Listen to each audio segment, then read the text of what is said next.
Hello बच्चों, नमस्कार। मैं सुरेश गोदर आप सबका स्वागत करता हूं आपके अपने यूट्यूब चैनल ऑनलाइन स्कूल में।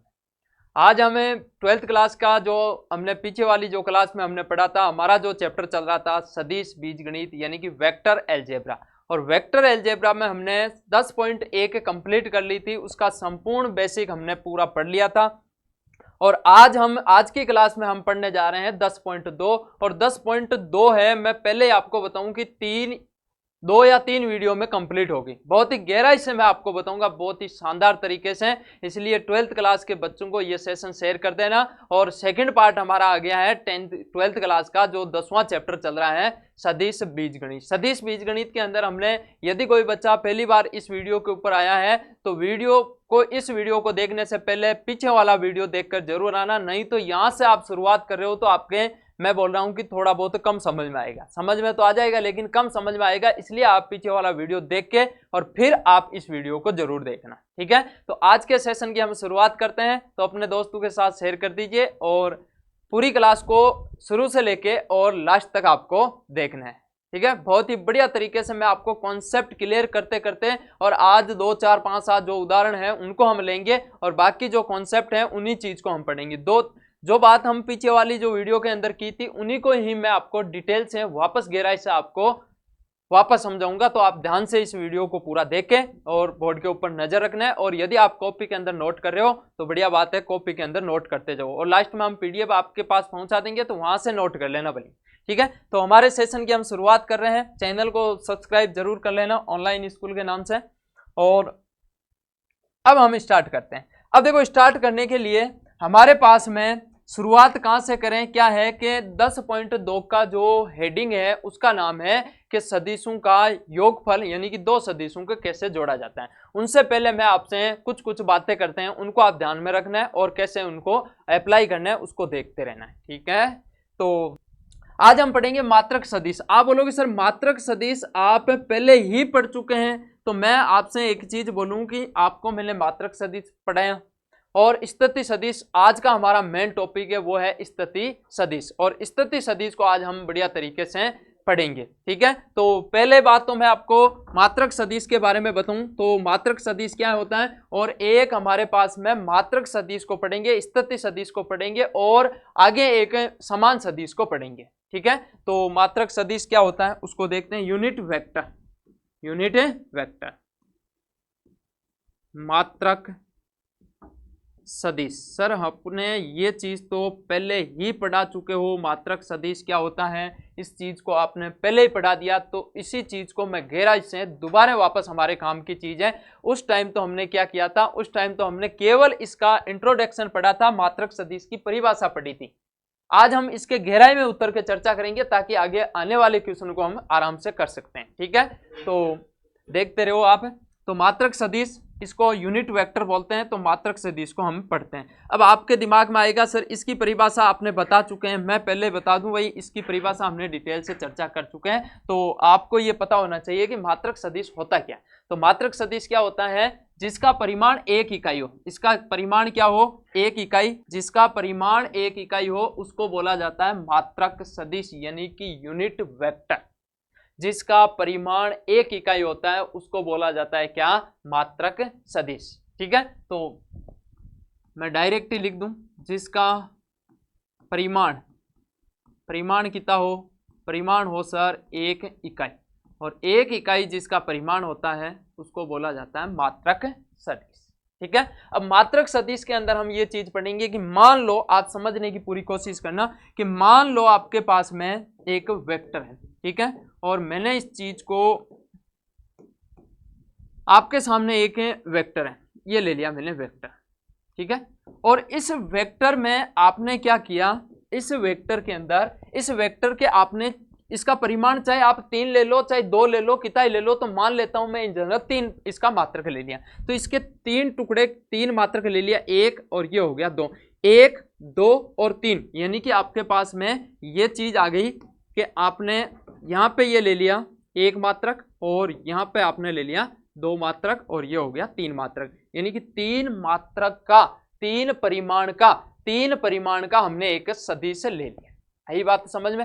3 परिमाण का हमने एक सदिश ले लिया, तो 3 परिमाण का सदिश ले लिया, तो इसको मैं नामकरण करूं तो इसका नाम ये है कि इसको मैंने नाम दे दिया कि ए वेक्टर। क्या नाम दिया? ए वेक्टर। आपको ध्यान से बस केवल और केवल देखते रहना है, मैं क्या चीज समझाऊंगा और किससे कनेक्ट करेंगे हम आगे जाके, आपको केवल और केवल देखते रहना है। तो ए वेक्टर इसका नामकरण कर दिया। अब मैं आपसे बोलूंगी इस ए वेक्टर का परिमाण है, ए वेक्टर का परिमाण याद है, दोनों साइड में क्या लगाना है? मॉडुलस। ये हो गया, मापांक लगा सकते हैं। तो एक का जो परिमाण है वो है 1 2 3, मान लेते हैं कितना है? 3। ये बात हमारे समझ में आ गई कि सर ये जो आपने सदिश लिखा इसका जो मैग्नीट्यूड है, इसका जो परिमाण है वो 3 इकाई है। इकाई लिखो चाहे ऐसे लिखो, तो 3 इकाई है इसका। ठीक है, अब आगे की कहानी समझते हैं। आगे की कहानी मैं आपसे बोलूंगी इसका मात्रक सदिश निकालना है। मात्रक सदिश निकालना है यानी कि इसका आपको इकाई 1 करनी है। तो यहां से सेम इस चीज को मैं उठा के यहां से लेके यहां तक मैं आपके सामने, यहां से लेके यहां तक मैंने 1 इकाई ले ली, केवल और केवल ये लो भाई 1 इकाई। इसका जो परिमाण है, इसका जो परिमाण है वो 1 इकाई है। तो इसका जो परिमाण है वो है हमारे पास में 1 इकाई, और इसको अलग से नाम देना है आपको ए केप। मैं जब आपको मात्रक सदिश पढ़ा रहा था उस टाइम आपको मैंने बताया था, क्या चीज बताई थी? ये चीज बताई थी कि सर मात्रक सदिश को केप लगा के भी लिखा जाता है, ए केप। पीछे वाली जो क्लास में लिखा था, मैं आपको एक बार वापस आपको दिखाऊं तो आपके याद आ जाएगा कि सर मात्रक सदिश के अंदर हमने ये चीज पढ़ी थी, ताकि आपको ये चीज कंप्लीट हो। ये देखो यहां पे हमने ये चीज पढ़ी थी। ठीक है, तो मात्रक सदिश क्या होता है? जो एक ऐसा सदिश जिसका परिमाण 1 होता है, और एक केप से भी हमने इसको लिखा था। वही बात मैं आपको जहां परिभाषा सिखा रहा था वहां पे ये चीज बोली थी, वही चीज हम वापस लागू करते हैं। तो मात्रक सदिश को हम केप से भी लिखा जाता है। ठीक है, अब आओ, अब यहां से देखो इसको हम लिख दिया एक केप, लिख दिया। अब एक केप लिखने के बाद मैं आपसे ये बोलूं कि भाई ये पूरी लंबाई कितनी है, तो आप बोलोगे सर 3। कितनी है? 3। ये पूरी लंबाई 3 है, और इसको मैं बोल दिया एक केप। मात्रक सदिश निकालने का एक फॉर्मूला निकाल के बताएंगे। यहां से हम क्या करते हैं कि इन जनरल हम फॉर्मूले को रट्टा मार लेते हैं कि सर ये फॉर्मूला ऐसे हो गया, ऐसे हो गया, लेकिन ये फॉर्मूला आया कहां से, वो चीज हम सीखने जा रहे हैं, इसलिए आप उस चीज को आप सीखो। ठीक है, तो यहां से हमारे ये चीज समझ में आई कि सर इसको एक केप बोल दिया। अब मैं आपसे ये चीज बोलूं, एक केप एक केप एक केप, कितने केप हो गए? आप बोलोगे सर 3 केप के बराबर हो गया। 3 एक केप के बराबर हो गया। तो मैं आपसे ये चीज बोलूं कि ये जो ए वेक्टर है, ये जो ए वेक्टर है, ये जो ए वेक्टर है, ध्यान से देखना, ये जो ए वेक्टर है ना, वो बराबर है किसके? 3 गुना किसके? एक केप के, एक केप के 3 गुने के बराबर है। तो आप बोलोगे सर 3 गुना है किसका? एक केप। मैं बोलूं कि एक केप क्या है, तो आप बोलोगे सर मात्रक सदिश 1 इकाई, और उसको मैं 3 से गुणा कर दूं तो क्या ये ए वेक्टर के बराबर आ जाएगा? बिल्कुल। तो ए वेक्टर के बराबर आ गया। तो मैं अब बोलूं कि इसको इधर लेके आ, तो यहां से एक केप का मान कितना आया, तो आप बोलोगे सर एक केप का मान आया कि ये 3 उठ के इधर आएगा, तो ये आ गया ए वेक्टर अपॉन में 3। ये आ गया ए वेक्टर अपॉन 3। अब आप थोड़ा सा गौर करो, थोड़ा सा गौर करो, तो ए केप इक्वल हो गया ए वेक्टर अपॉन में 3 किसके बराबर है? मैग्नीट्यूड ऑफ 1 के बराबर है। तो यहां से आप लिखोगे ए वेक्टर का परिमाण। ये हो गया ए वेक्टर का परिमाण। तो ये हमारे पास में फॉर्मूला निकल के आ गया। यदि आपको कहीं पे भी आगे जाकर आपको मात्रक सदिश निकालने की जरूरत पड़ी, तो मात्रक सदिश का फॉर्मूला होता है, ये बहुत ही बढ़िया फॉर्मूला निकल के आया सर हमारे पास में, ये फॉर्मूला हमारे पास में निकल के आ गया। ठीक है, तो ये फॉर्मूला है, और ये फॉर्मूला किसका है? ये है सर मात्रक सदिश का। मात्रक सदिश का फॉर्मूला क्या होता है? ए केप। ए केप किसको दर्शाना है? मात्रक सदिश को। ये तो दिमाग में बैठ गया। ठीक है, तो ए वेक्टर ए केप इक्वल होता है ए वेक्टर अपॉन में ए वेक्टर का मैग्नीट्यूड। तो इसका मतलब क्या है? जब भी आपको मात्रक सदिश निकालने की जरूरत पड़े, तो मात्रक सदिश क्या होता है? मात्रक सदिश ये होता है कि उस सदिश में उसी सदिश के परिमाण का भाग लगा दे, तो वहां पे मात्रक सदिश आएगा। इस बात को दिमाग में बिठा लेना। ये यदि लॉजिक आपके समझ में आया है तो बढ़िया बात है, नहीं आया है तो डायरेक्ट ये फॉर्मूला याद कर लेना, ये हमारे काम की चीज, ये वाला फॉर्मूला। तो जब भी आपको मात्रक सदिश निकालने की बारी आए ए केप, तो आप सीधा लिखोगे ए वेक्टर अपॉन में ए वेक्टर का परिमाण। ये आप यदि आप ए वेक्टर में उसके परिमाण का भाग लगा दो, तो वहां पे क्या आ जाएगा आपके पास में? मात्रक सदिश। मेरे हिसाब से मैं आशा करता हूं कि आपकी ये चीज समझ में आई होगी। और एक चीज मैं आपको दोबारा बताऊं, तो ये रामायण यदि आपके याद दिमाग में आई है या नहीं आई है, तो उसको छोड़ के ये फॉर्मूला याद कर लेना।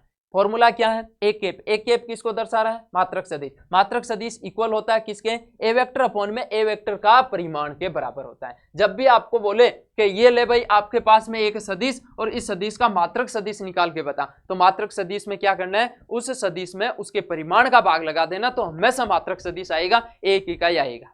सही बात है। तो यहां तक मेरे हिसाब से आपकी ये चीज समझ में आई होगी कि मात्रक सदिश का जो फॉर्मूला है वो हमने डिजाइन इसकी तैयार कर ली। मात्रक सदिश का फॉर्मूला ये होता है, आगे बहुत जगह काम आएगा, इसलिए आप इसको दिमाग में बिठा लें। ये हो गया मात्रक सदिश। उसके बाद में मैं आपको एक चीज सिखाऊं कि मात्रक सदिश के बाद में आता है स्थिति सदिश, पोजीशन वेक्टर। ये क्या चीज होती है, इसको हम सीखते हैं और समझने की पूरी कोशिश करते हैं। वापस मैं आपको मात्रक सदिश के ऊपर आएंगे, तब तक हम एक चीज और सीखते हैं, वो है स्थिति सदिश, जिसको बोला जाता है पोजीशन वेक्टर। ये आ गया हमारे पास में स्थिति सदिश। अब देखो, जो मैं चीजें सिखा रहा हूं उसको आप शांति से सीखो, कहाँ अप्लाई करनी है वो आगे की बात है, उसमें मैं करके बताएंगे। स्थिति सदिश, अब स्थिति सदिश को बोला जाता है पोजीशन वेक्टर। अब स्थिति सदिश क्या है सर, ये तो हमने सदिशों के टाइप्स में ये चीज पढ़ी नहीं थी, अब पढ़ लेंगे। क्या देखिए, मात्रक सदिश तो पढ़ा हमने, सदिशों का जब हम टाइप पढ़ रहे थे, इंट्रोडक्शन पार्ट पढ़ रहे थे, उसमें हमने ये चीज सीखी थी, और स्थिति सदिश को अब हम सीखते हैं। तो स्थिति सदिश क्या होती है, पहले बात तो इसको दिमाग में बिठाना है।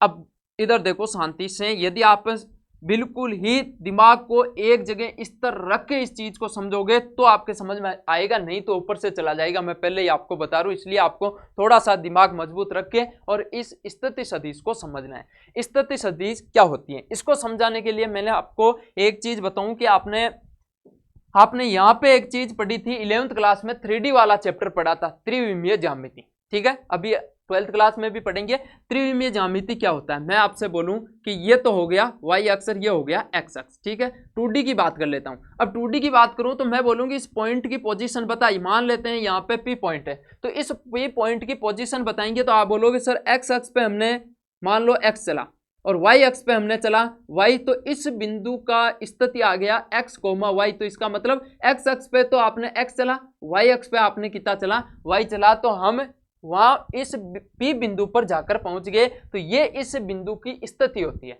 लेकिन हमारे इन जनरल क्या होता है कि सारी चीजें 3D के अंदर चलती हैं, 2D केवल और केवल हम समतल पर बना सकते हैं, बाकी जो भी आपने दैनिक जीवन में जो भी हमने वस्तु देखी है वो सारी की सारी 3D में होती है। ठीक है, तो यहाँ पे ये चीज होती है कि ये तो होता है क्या, x अक्ष, ये तो हो गया सर x अक्ष, और ये क्या हो गया, ये हो गया सर y अक्ष, ये हो गया y अक्ष। अब बात ये आती है कि सर एक z अक्ष भी होता है, जो आपने 3D में 11th क्लास का चैप्टर में पढ़ के आए हैं, कोई नई बात नहीं है। 3D का मतलब ये होता है कि सर ये y, ये z अक्ष होता है, लेकिन वास्तव में z अक्ष यहाँ होता ही नहीं है। कैसे, मैं चीज आपको समझाऊं, मैं आपको बोलूं कि ये z अक्ष है ही नहीं, तो z अक्ष होती है एकदम बाहर की ओर, z अक्ष होती है एकदम बाहर की ओर। क्यों, क्योंकि ये है x अक्ष, ये है y अक्ष, और z अक्ष होती है एकदम बाहर की ओर, और z अक्ष और x अक्ष के बीच में हमेशा 90 डिग्री का एंगल बनता है, और ये जो y अक्ष है और x अक्ष है इनके बीच में भी 90 डिग्री का एंगल बनता है। ये y अक्ष है और ये z अक्ष है, तो इनके बीच में भी हमेशा 90 डिग्री का एंगल बनता है। तो यहाँ पे z अक्ष हमेशा ही ऊपर की ओर होती है। तो अब हम पेपर में इसको दर्शाएं कैसे भाई, समस्या आ गई कि भाई इसको बाहर कैसे दर्शाएं, ये तो दर्शाने का तरीका ही नहीं। इसलिए क्या करते हैं, इस चीज को ऐसे इस साइड में दर्शा देते हैं। तो ये हो गई हमारे पास में z अक्ष, x अक्ष, y अक्ष, और ये हो गई z अक्ष। ठीक है सर, अब क्या करना है आपको, 3D के अंदर ये चीज आई कि सर मान लो ये आपके पास में x अक्ष है, ये आपके पास में y अक्ष है, और z अक्ष होती है बाहर की ओर। ध्यान रखना, पूरा दिमाग में रखना, पूरा कॉन्सेप्ट, z अक्ष होता है बाहर की ओर। लेकिन अब z अक्ष को बनाए कैसे, इसलिए मैं बना रहा हूं यहाँ पे, ये हो गया हमारे पास में z अक्ष। समझ में आई, तो यहां से ये चीज समझ में आ गई कि सर ये तो है हमारे पास में x अक्ष, और ये वाला है हमारे पास में y अक्ष, और ये हो गया हमारे पास में z अक्ष। ये 3D के अंदर नई बात नहीं है, ये हमने 11th क्लास में पढ़ के आए हैं ये चीज। अब आगे की बात सुनते हैं। अब मैं आपसे ये चीज बोलूं, कि मान लो मेरे को इस बिंदु पर जाना है, ये बिंदु है। अब ये जो बिंदु है ना, आपने क्या किया, x की ओर, x अक्ष पर आपने चला x, कितना चला x, और y अक्ष पर आपने चला y, तो ये हो गया y। अब z, यहाँ पर आपको लगता है कि इस बिंदु पर पहुंच गए, लेकिन यहाँ पे हम वास्तव में पहुंचे ही नहीं। इस बिंदु पर मान लेते हैं P बिंदु है, इस बिंदु पर हम पहुंचे ही नहीं। तो किस बिंदु पर पहुंचे, इधर देखो आपने एक्स अक्ष पर एक्स अक्ष की साइड में एक्स चला, वाई चला ऊपर। अब यहाँ पे जेड तो बाहर की साइड है ना, जेड तो इस साइड में, तो जेड इस साइड में, तो आप यहां से जेड की साइड में बाहर आओगे तो ये बिंदु यहां होगा।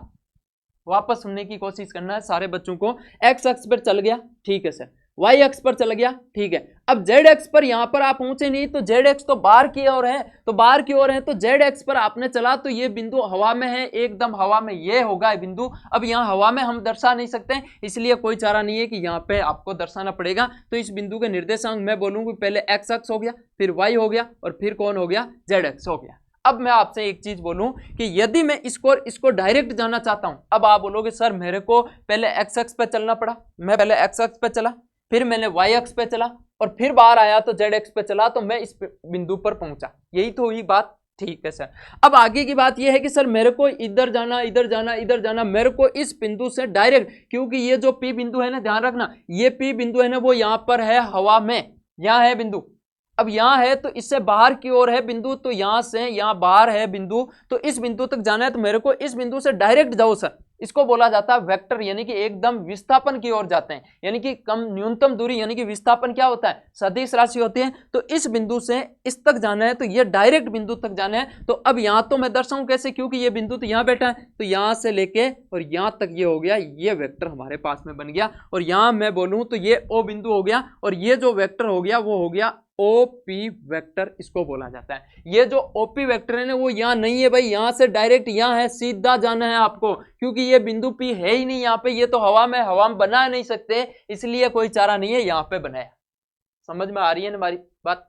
तो आगे बात ये चीज है कि ये वेक्टर यहाँ से यहाँ तक है, तो अब मेरे को यहाँ से यहाँ तक जाना है। अब क्या करूं, अब कैसे लिखूं मैं इस चीज को, तो आप बोलोगे सर ये लिख दिया ओपी वेक्टर। ओपी वेक्टर लिखने के लिए मैं आपसे एक चीज वापस समझाऊं, उस चीज को समझने की कोशिश करना। ये चीज समझ में आ गई ना, तो पूरी की पूरी जो 10.2 है ना, उसका आप पूरा बेसिक कलेजा बाहर निकालोगे, ये चीज समझ में आ गई। यदि ये चीज समझ में नहीं आई तो आगे जाके क्वेश्चनों में दुख पाओगे, इसलिए इस चीज को आपको बड़े गहराई से समझने की कोशिश करना है। और यहां मैं आपसे बोलूं कि सर ये तो है एक्स अक्ष, ठीक है, ये है हमारे पास में वाई अक्ष, और ये है हमारे पास में जेड अक्ष, ठीक है।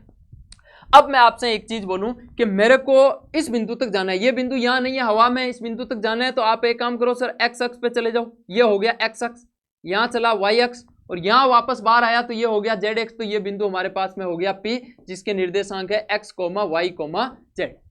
ये एक्स एक्स पर कितना जाए, अब एक्स अक्ष का तो कोई परिमाण है ही नहीं ना, एक्स अक्ष तो अनंत लंबाई का है, और वाई अक्ष भी अनंत लंबाई का है, जेड अक्ष भी अनंत लंबाई का है। तो अब यहां से ले क्या इसको, ये समस्या आ गई। अब मैं बोलूंगी इसको डायरेक्ट दिखाने का मतलब बताओ सर, हमें डायरेक्ट जाना है, उसको बताओ हम लिखें क्या इसको। तो मैथमेटिक्स में जो सदिश को सही रूप से लिखने का तरीका है ना, वो यहाँ पे अब हम सीखने जा रहे हैं। अब क्या करना है कि आपने क्या किया कि पहले बात तो एक्स अक्ष की दिशा को फिक्स करो। एक्स अक्ष की दिशा में आपने एक मात्रक सदिश ले लिया, एक मात्रक, केवल और केवल एक मात्रक। अब जब आप एक्स अक्ष की साइड में, जब आप एक्स अक्ष की साइड में एक मात्रक जाओगे, एक यूनिट, एक इकाई जाओगे, तो उसको लिखेंगे कैसे। तो आप बोलो सर ऐसे लिख दो एक्स, उसके ऊपर कैप लिख, नहीं भाई ऐसे नहीं लिखना है इसको, क्योंकि एक्स अक्ष की दिशा में जा रहे हैं, एक्स अक्ष की दिशा में जा रहे हैं, तो एक्स कैप लगा दो, उसका मात्रक सदिश आ जाएगा। लेकिन यहाँ पे एक्स अक्ष नहीं लिख के यहाँ पे लिखेंगे हम आई कैप। क्या लिखेंगे, आई कैप। फिजिक्स में आपने पढ़ा था ये चीज। तो यहाँ पे एक्स अक्ष की दिशा को शो करवा रहा है आई कैप। कहीं पे भी कोई पूछ ले कि ये आई कैप क्या है, कुछ भी नहीं है आई कैप ओनली फॉर एक्स अक्ष की दिशा को बता रहा है। एक्स अक्ष की दिशा में एक मात्रक सदिश होता है, उसको हमने एक आई कैप नाम दिया। अब जब आपने वाई अक्ष में, ये हो गया वाई अक्ष, वाई अक्ष की साइड में भी आपने एक मात्रक, एक यूनिट का आपने ले लिया, तो इसको बोलेंगे हम जे कैप। तो ये हो गया जे कैप, इसको बोलेंगे आई कैप। और यदि आप जेड एक्स की दिशा में जा रहे हो, तो जेड एक्स की दिशा में आई कैप, जे कैप और के कैप नाम दिया गया है इसको। ये है आई कैप, जे कैप और के कैप। अब मैं वापस आपको एक ही वर्ड में आपको सिखाऊं, तो आई कैप, जे कैप, के कैप क्या होता है। तो आई कैप, जे कैप और के कैप ये होता है कि आई कैप होता है वो एक्स अक्ष की दिशा में मात्रक सदिश है, और जे कैप क्या होता है, वाई अक्ष की दिशा में एक मात्रक सदिश है। और जेड कैप यानी कि के कैप क्या होता है, के कैप ये होता है कि जेड अक्ष की दिशा में, और ये होता है एक मात्रक सदिश। इसको बताने का तरीका है। यहां से आपके एक चीज समझ में आएगी कि सर मैं आपसे बोलूं कि मुझे डायरेक्ट दूरी निकालनी है ओपी, ओपी की परिमाण निकालना है। परिमाण का मतलब लंबाई, मैंने आपको शुरुआत में बताया परिमाण बोलो चाहे लंबाई बोलो बात एक ही होती है। तो आप O से P के बीच की दूरी निकालना है, तो मैं आपसे बोलूंगी O के निर्देशांक 11वीं क्लास में पढ़ा था कि सर मूल बिंदु का निर्देशांक होता है 0,0, ये होता है। अब दो बिंदुओं के बीच की दूरी निकालना हमने 11वीं क्लास में पढ़ा था। कौन सा सूत्र लगाना है, x2 माइनस x1 का whole square plus y2 minus y1 का whole square plus z2 minus z1 का होल स्क्वायर, और ओवरऑल क्या लगाना है, उसके ऊपर अंडर रूट लगाना है। सही है बात। तो ये फॉर्मूला हमने पढ़ा था, और ये फॉर्मूला हमने शायद तक 10th क्लास में भी पढ़ा था। तो यही फॉर्मूला मैं वापस लगा रहा हूं। तो फॉर्मूला हमारे पास में ये है, वापस देखो OP, ये लिखा मैंने OP वेक्टर, और इसकी मैं लंबाई निकाल रहा हूं, चाहे परिमाण बोलो बात एक ही, लंबाई निकाल रहा हूं। तो सूत्र हमारे पास में काम करेगा x2 माइनस x1 का whole square plus y2 minus y1 का whole square plus z2 minus z1 का होल स्क्वायर, और ओवरऑल आपको क्या लगाना है, ये रूट लगा दिया। अब यहां से आपको सीधा सीधा मान रखना है। मैं आपसे बोलूंगी x2, इसको मान लो, x2 का मान कितना है, x माइनस x1 क्या है, इधर तो 0 है, उसका होल स्क्वायर, ठीक है। y2 क्या है, y है, माइनस 0 का होल स्क्वायर प्लस z2 क्या है, ये हो गया सर z, माइनस z1 क्या है 0, उसका होल स्क्वायर, और ओवरऑल हमारे पास में क्या चल रहा है, अंडर रूट, ठीक है। अब यहां से देखो, ये है हमारे पास में x square plus y square plus z square, और ऊपर ओवरऑल क्या है, ये रूट लगा हुआ है, और ये हो गया OP वेक्टर का परिमाण। ये हमारे पास में एक फॉर्मूला निकल के आया, मैं बताऊंगा कहाँ यूज करना है, और ये ऐसे फॉर्मूला हमारे पास में काम की चीज है। अब देखो आगे की और बात सुनते हैं, अभी बातें खत्म नहीं होगी, पूरा मैं आपको बिल्कुल गहराई से कॉन्सेप्ट क्लियर कराऊंगा, ताकि आपके कभी भी ये चीज समझ में बिना समझे रहे। इसको मैं थोड़ा सा साइड में कर दूं। अब देखो,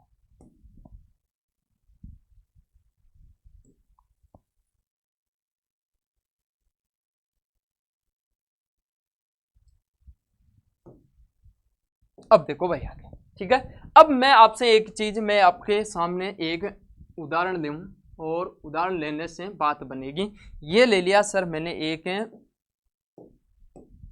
ये मैंने ले लिया x अक्ष, ये मैंने ले लिया y अक्ष, और z अक्ष बाहर की ओर होता है। तो अब लें कैसे, तो लें तो ऐसे लेना पड़ेगा, ये आपके पास में z अक्ष, ठीक है। तो यहां से इसको मैं नामकरण करूं तो ये हो गया x अक्ष, y अक्ष, और ये z अक्ष, ठीक है।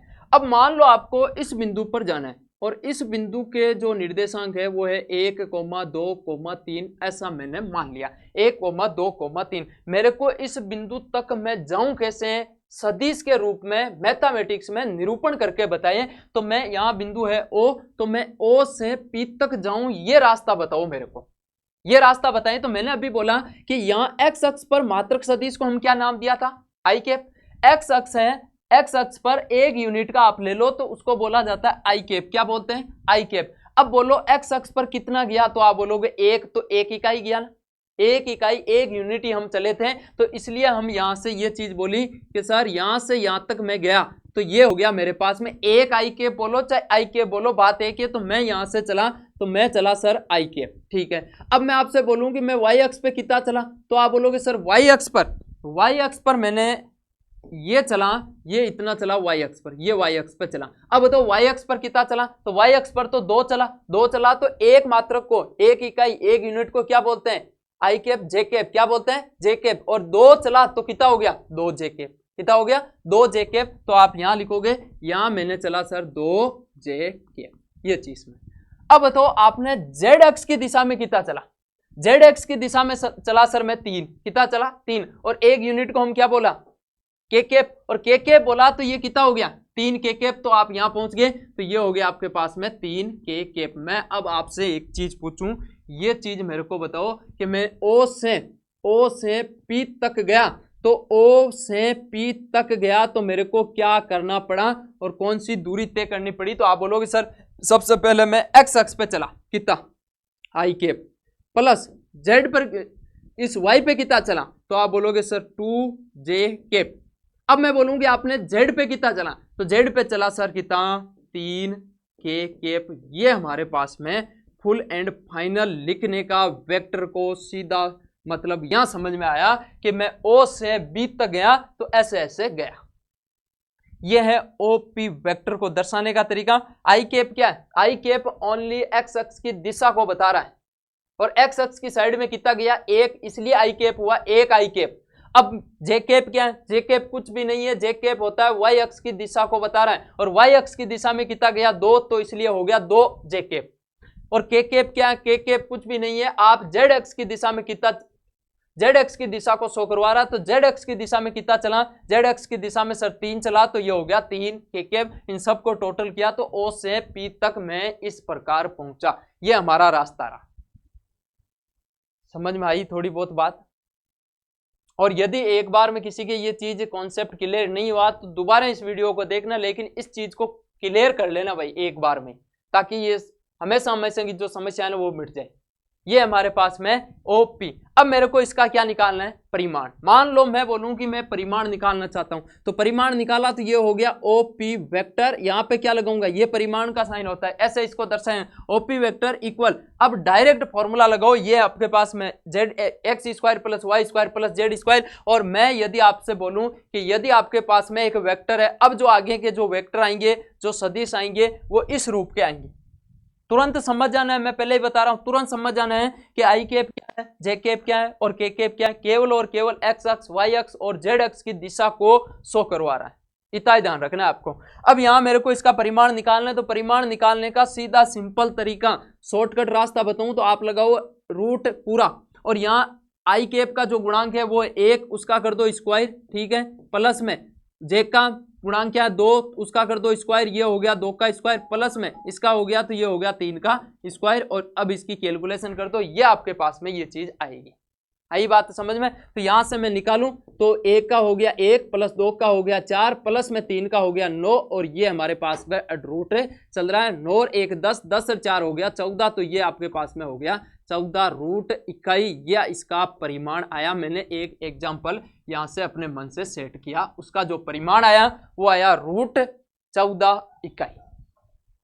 परिमाण निकालने के लिए आपको उनके गुणांकों का स्क्वायर करके जोड़ दो, शॉर्ट रास्ता है, हमेशा ध्यान रखना इस बात को। ये इनके गुणांक है और इन गुणांकों के स्क्वायर को यदि आप जोड़ दो, रूट ले लो, तो यहाँ पे आपके पास में इसका क्या आ जाएगा? इसका मैग्नीट्यूड आ जाएगा, परिमाण आ जाएगा उस सदिश का।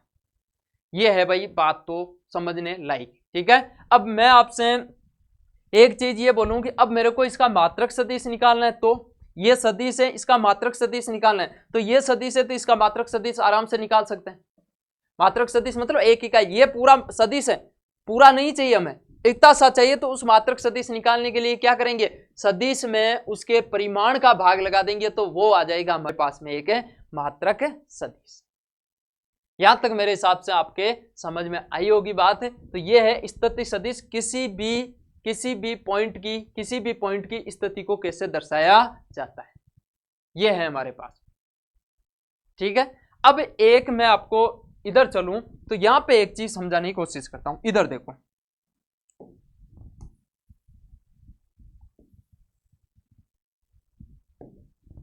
ये फॉर्मूला याद रखना है भाई हमेशा के लिए।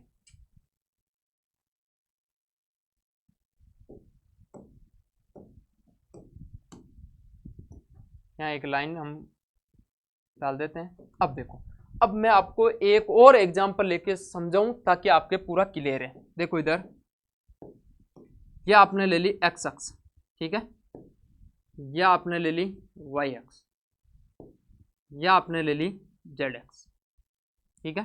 यहां तक मेरे हिसाब से यहां मैंने लिखा x, ये हो गया y और ये हो गया z। एक बार दोबारा सीखने की कोशिश करते हैं। यदि मान लो मेरे पास में यह बिंदु है, यहाँ a, इस तक जाना है, इस बिंदु के निर्देशांक है 2, 3 और 4, अब की बार ये ले लिया।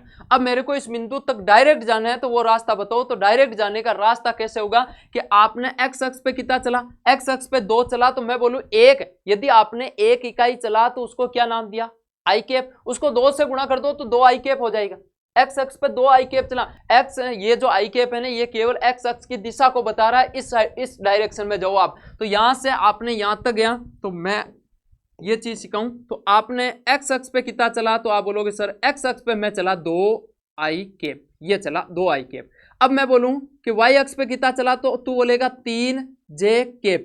और जेड एक्स पे कितना चला तो आप बोलोगे 4 के कैप। यही चीज समझने वाली थी, ये इतना हमने चल गया। अब मैं आपसे बोलूंगी इसका परिमाण निकालना, तो इसका परिमाण निकाल देंगे। इसका परिमाण है कि मैं आपसे बोलूं कि ओ, यहाँ है ओ, और यहां से यहां तक डायरेक्ट जाऊं तो मैं बोलूं कि ओ ए वेक्टर बना के बताओ। पहले तो ओ ए वेक्टर डायरेक्ट सदिश क्या हो जाएगा, तो आप बोलोगे सर 2 आई कैप प्लस में 3 जे कैप और प्लस में कितना आया 4 के कैप। ये प्रॉपर इस बिंदु तक पहुंचने का रास्ता दिशा सहित बता दिया हमने, क्योंकि ये जो आई कैप जे कैप और के कैप है ये केवल और केवल दिशा को बता रहा है, और ये हमारे पास में इतना है कि 2 इधर जाना है, 3 इधर जाना है, 4 बार ऐसा करना है। ठीक है, अब मान लो इसका परिमाण निकालूं तो ये हो गया ओबी वेक्टर का परिमाण। परिमाण का सीधा सिंपल है, इसका स्क्वायर ये हो गया प्लस इसका स्क्वायर ये हो गया प्लस में इसका स्क्वायर ये हो गया और पूरे का ले लेना रूट। ठीक है, अब कर लो 2 का स्क्वायर 4, 3 का होता है 9, 4 का होता है 16, 16 और 4 20, 20 और 9 कितना हो गया 29, तो ये हो गया 29 इकाई हमारे पास में इसका क्या आया परिमाण है। ये आ गया परिमाण किसका, इस बिंदु का जो परिमाण आया ये। अब मैं आपसे बोलूंगी इसका मात्रक सदिश निकाल के बताना, तो मात्रक सदिश निकालेंगे तो देखो इधर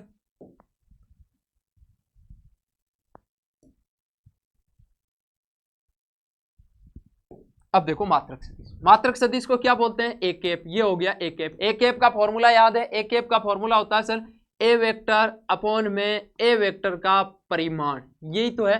तो यहां मैं आपसे बोलूं ए वेक्टर कौन है, ये ए वेक्टर नाम दे दो इसको, ये ए वेक्टर बोल दो। ए वेक्टर कौन हो गया, ए वेक्टर ये रहा सर 2 आई कैप, ये लिखा 2 आई कैप प्लस में 3 जे कैप, ये लिखा 3 जे कैप प्लस में 4 के कैप, ये लिखा प्लस में 4 के अपॉन में ए वेक्टर का परिमाण। ए वेक्टर का परिमाण कितना आया √29 इकाई। ठीक है, अब आप इसको यहीं छोड़ो तो भी ठीक है, नहीं तो इसको अलग अलग भाग करवा दो अच्छा लगे। देखो अलग अलग भाग कैसे करें, 2 अपॉन में √29 आई कैप प्लस में 3 बटा √29 जे कैप प्लस में 4 अपॉन में √29 के कैप। प्रॉपर हमारे पास में एक कैप मिला, एक कैप का मतलब मात्रक सदिश मिला।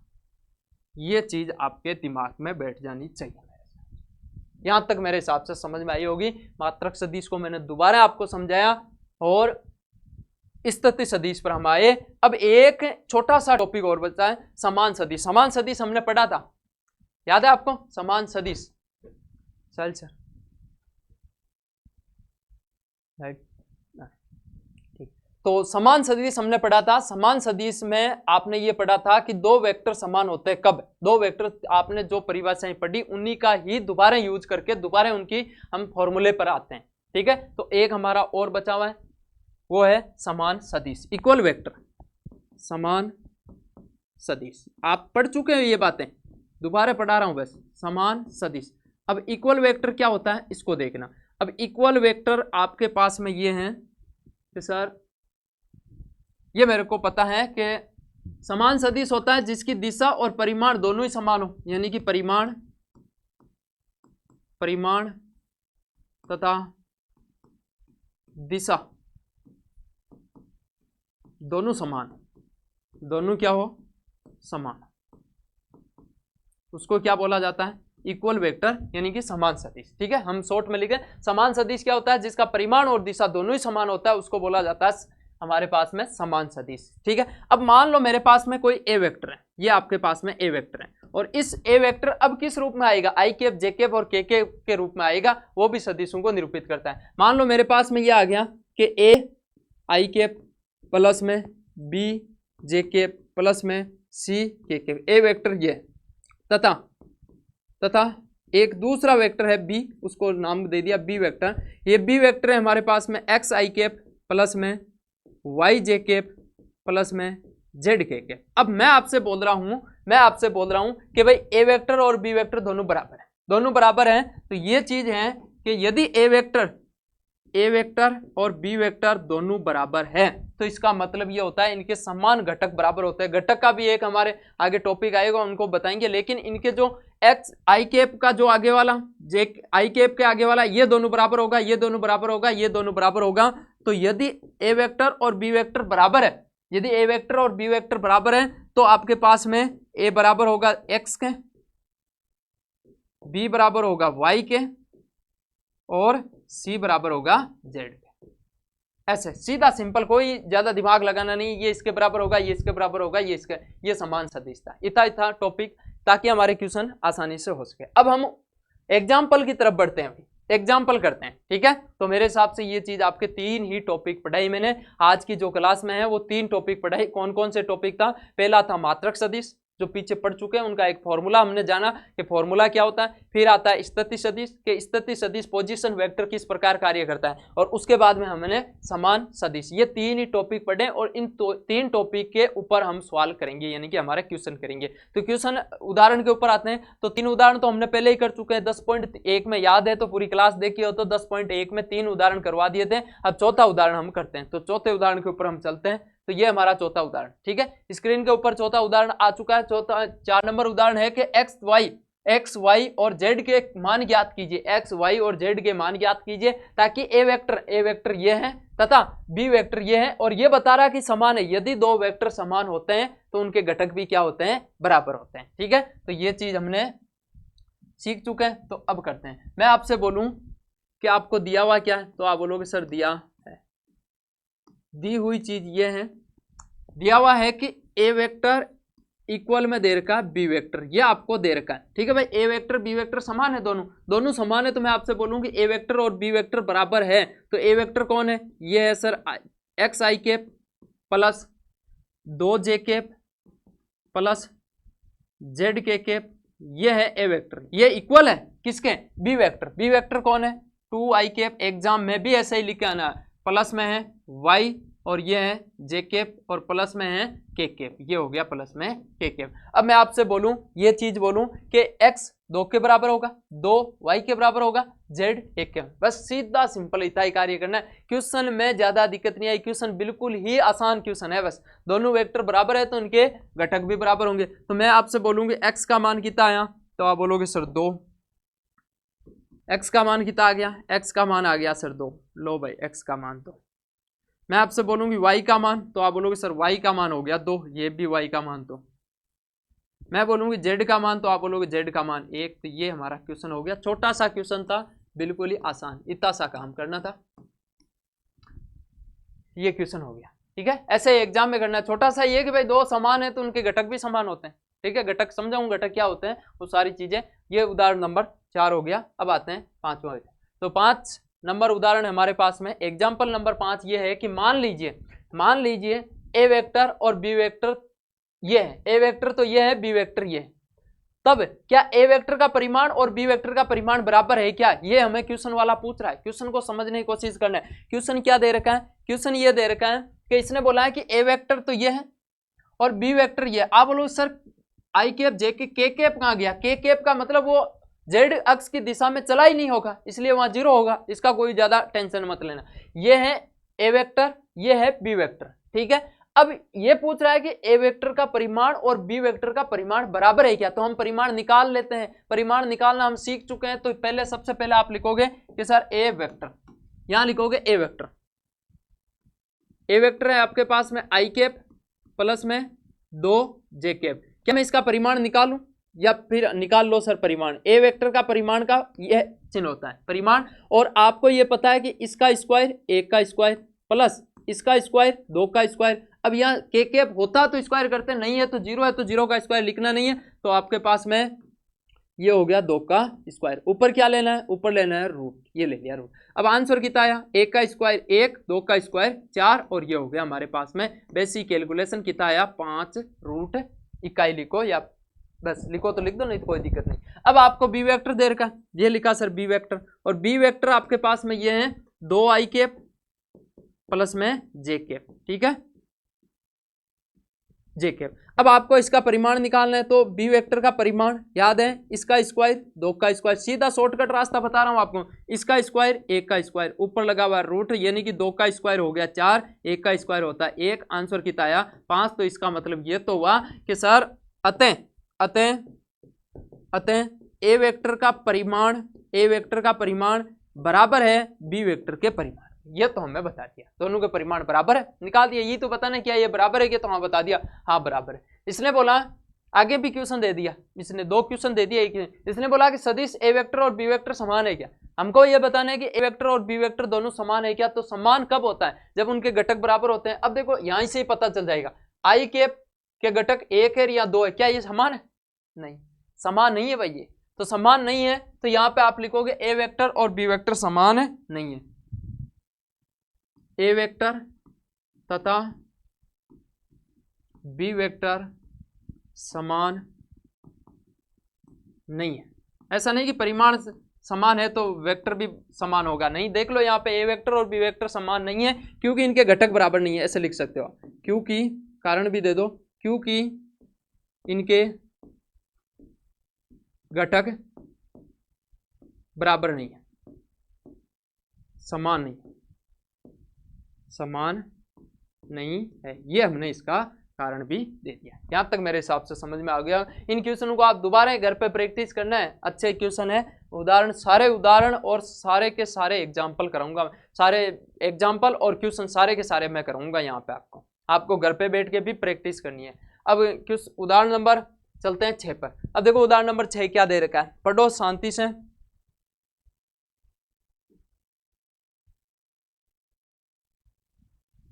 अब देखो उदाहरण नंबर 6 को पढ़ते हैं। अब उदाहरण नंबर 6 ये है, इसने बोला है कि सदिश ए, अब सदिश इस रूप में आएगा आई कैप जे कैप और के कैप। समझ जाना है कि आई कैप जे कैप के कैप, ये है ए वेक्टर 2 आई कैप प्लस 3 जे कैप प्लस के कैप के अनुदिश मात्रक सदिश ज्ञात करना है। तो इसका मात्रक सदिश ज्ञात करना है आपको। ये पूरा वेक्टर दे रखा है, इसका मात्रक सदिश ज्ञात करना है। और मैंने आपको मात्रक सदिश निकालने का फॉर्मूला बताया था, सीधा लगा दो डायरेक्ट आंसर आएगा। तो फॉर्मूला याद है तो लगाएगा। तो मात्रक सदिश का फॉर्मूला करते हैं इसका सॉल्यूशन। तो इसका हल स्टार्ट करवा रहे हैं। तो ये हो गया आपके पास में हल। अब मैं आपसे बोलूं ए वेक्टर क्या है, तो आप बोलोगे सर ए वेक्टर हो गया हमारे पास में 2 आई कैप प्लस में 3 जे कैप प्लस में हो गया के कैप। यहां तक मेरे हिसाब से समझ में आई होगी। ये हो गया आपके पास में ए वेक्टर।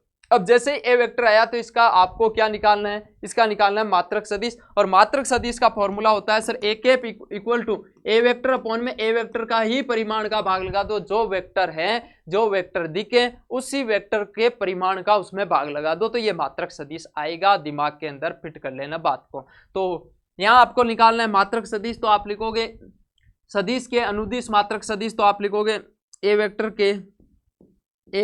के अनुदिश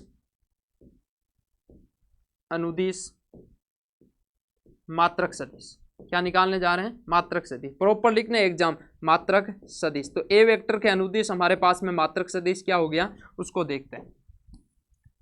इसको तो कर देते हैं ऊपर।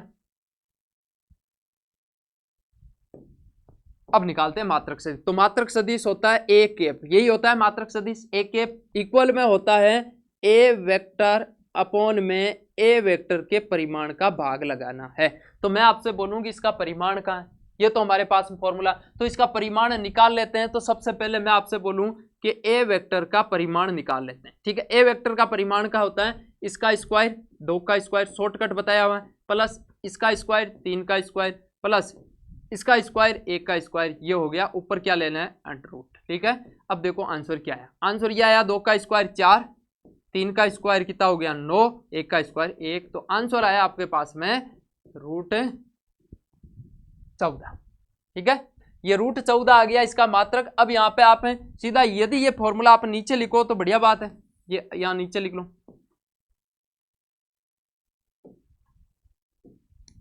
अब कर लो इसको ऊपर। पहले परिमाण निकाल लिया क्योंकि परिमाण का भाग लगाना पड़ेगा। तो ये हमारे पास में हो गया ए वेक्टर। ए वेक्टर ये है 2 आई कैप, सीधा सिंपल क्वेश्चन है। 2 आई कैप 3 जे कैप प्लस में हो गया के कैप। ये हमारे पास में ए वेक्टर आ गया। इसमें भाग लगाना है किसका, परिमाण। परिमाण कितना आया √14। अब आप इसको अलग अलग भाग करवा सकते हो आराम से, यहाँ छोड़ो तो भी कोई गलत नहीं है, लेकिन इनको आप अलग अलग भाग कराओगे तो ये हो जाएगा 2 अपॉन में √14 आई कैप प्लस में 3 अपॉन में √14 और जे कैप प्लस में ये हो गया हमारे पास में 1 अपॉन में √14 और के कैप। ठीक है, और यहां तक मेरे हिसाब से ये चीज समझ में आई होगी। और ये आपके पास में मात्रक सदिश।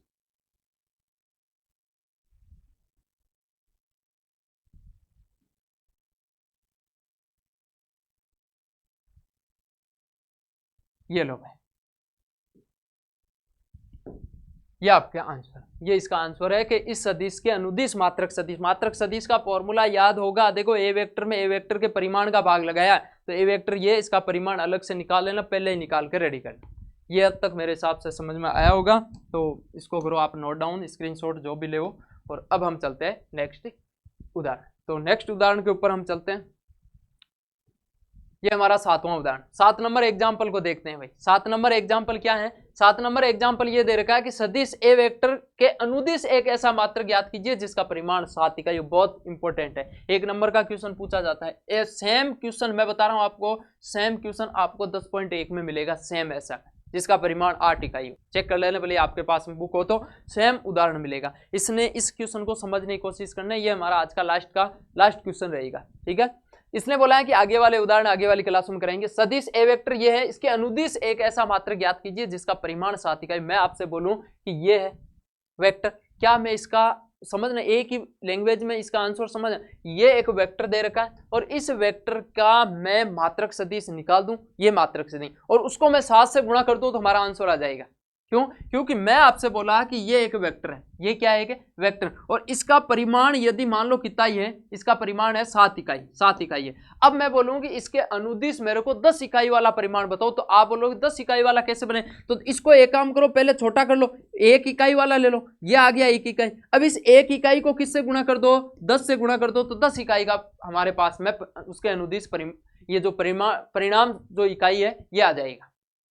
यहां तक मेरे हिसाब से आपके समझ में आई होगी। मैं वापस बोल रहा हूं कि ये आपके पास में एक वेक्टर दे रखा है, इस वेक्टर के अनुदिश, तो इस वेक्टर का आप ये जो मात्रक सदिश है ये निकालो, और मात्रक सदिश जैसे ही निकालोगे तो मात्रक सदिश को आप 7 से गुणा कर दे तो इस वेक्टर के अनुदिश 7 परिमाण वाला आपको एक सदिश तैयार हो जाएगा। वही बात हो गई कि मैं आपसे बोलूं कि भाई 7 किलो या 10 किलो जो आम है उसके मूल्य इतने रुपये, तो बताओ 20 किलो के कितने होंगे। अब 20 किलो के ज्ञात करने के लिए पहले ये जानकारी तो प्राप्त करेंगे ना भाई, 1 किलो के कितने होंगे, तो 20 किलो के बताएंगे। मैं आपसे बोलूं कि भाई 10 केजी आम है, 10 केजी आम है। अब 10 केजी आम के जो मूल्य है ना वो मान लेता हूं, मैं बोलूंगी 100 रुपये। कितने रुपये हैं? 100 रुपये। अब मान लो मैंने पूछ लिया कि मेरे को तो आप 16 केजी आम के दाम बताओ भाई, 16 केजी आम के दाम बताओ, तो 16 केजी के कैसे बताओगे आप? तो आप बोलोगे सर मैं एक काम करता हूं, 10 केजी आम का जो मूल्य है ना वो 100 रुपये, तो मैं पहले 1 केजी आम का मूल्य मतलब ध्यान में रखूंगा कि 1 केजी आम के मूल्य कितने, और 1 का जैसे ही आएगा तो फिर 16 का आ जाएगा। तो सेम यह है कि पहले आप 1 ज्ञात करो, मात्रक सदिश का मतलब 1 इकाई वाला, तो पहले 1 ज्ञात करो और उसको 7 से गुणा कर देना, तो ये 7 मात्रक वाला सदिश आ जाएगा। आई होप आपके ये चीज समझ में आई होगी। और अब मैं इस क्वेश्चन को आपको करके बताऊं ताकि आपके समझ में आ जाए। पहले इसका मात्रक सदिश याद कर लेते हैं। देखो सबसे पहले आपके दे रखा है कि ए वेक्टर दे रखा है आई कैप माइनस 2 जे कैप। के कैप नहीं है सर, के कैप पर जो जेड एक्स की दिशा उस पर चला ही नहीं होगा, तो ठीक है नहीं है। अब इसका मात्रक सदिश ज्ञात करेंगे तो सबसे पहले इसका परिमाण ज्ञात कर लेते हैं। ये परिमाण होता है इसका 1 उसका स्क्वायर प्लस चिन्ह सहित उठा लेना है -2, ये -2 उसका होल स्क्वायर, ये रूट, ठीक है। आंसर आया 1 प्लस में कितना आया 4, आंसर आएगा आपके पास में √5 इकाई। क्या आया आपके पास में? ए वेक्टर का परिमाण आ गया। अब मात्रक सदिश ज्ञात करना है, तो मात्रक सदिश ज्ञात करने का फॉर्मूला याद है, ए कैप का मतलब मात्रक सदिश। ए कैप ज्ञात करने का फॉर्मूला है ए कैप इक्वल में ए वेक्टर अपॉन में ए वेक्टर के परिमाण का भाग लगा दे, यही है। अब मैं आपसे बोलूं कि ए वेक्टर कौन है, तो ये रहा एक वेक्टर, तो आई कैप -2 जे कैप। अब इसमें किसका भाग लगाना है? अब भाग लगाना है सर ए वेक्टर के परिमाण का, ये आ गया √5। अब इसको अलग अलग करवा सकते हैं, तो ये हो गया 1/√5 आई कैप माइनस में 2/√5 और ये हो गया जे कैप। यह हो गया इसका मात्रक सदिश। यहां आपके पास में सदिश से मात्रक सदिश तक पहुंच गए हम। ये इसका 1 इकाई वाला मात्रक सदिश है, ये मेरे हिसाब से आपको निकालना आ गया। अब 7 इकाई वाला निकालना है, तो मैं आपसे बोलूंगी 7 इकाई वाला मात्रक सदिश, यानी कि इस ए वेक्टर के अनुदिश, ए वेक्टर के अनुदिश 7 परिमाण वाला, 7 परिमाण वाला सदिश। तो कैसा आएगा, 7 से गुणा कर देते हैं। तो आप बोलोगे सर 7 से गुणा कर दो किसको, ए कैप से। क्यों, क्योंकि मात्रक सदिश यही, अब 7 से गुणा करेंगे तो फाइनल आंसर ये आया कि सर 7, ये लिखा 7, ठीक है। अब ये रहा मात्रक सदिश। तो यहाँ पे आपके पास में मैं एक काम करता हूँ, थोड़ी जगह करता हूँ ताकि आपके ये चीज समझ में आए।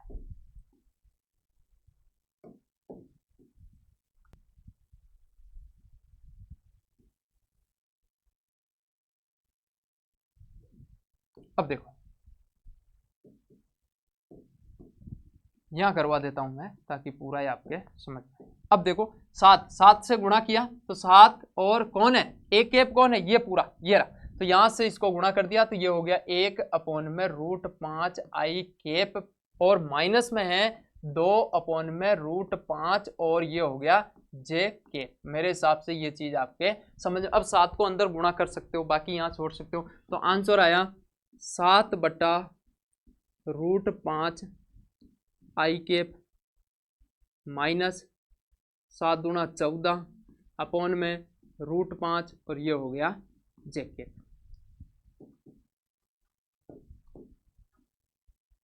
ये आपके फुल एंड फाइनल आंसर।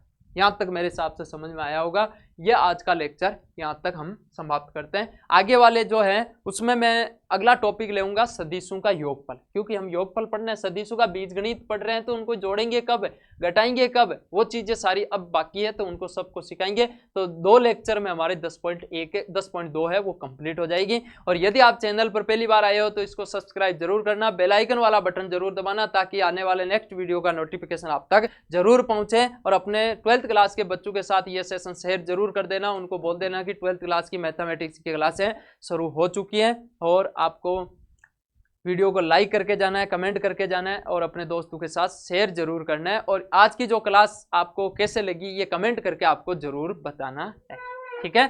तब तक ओके, बाय बाय, नमस्कार।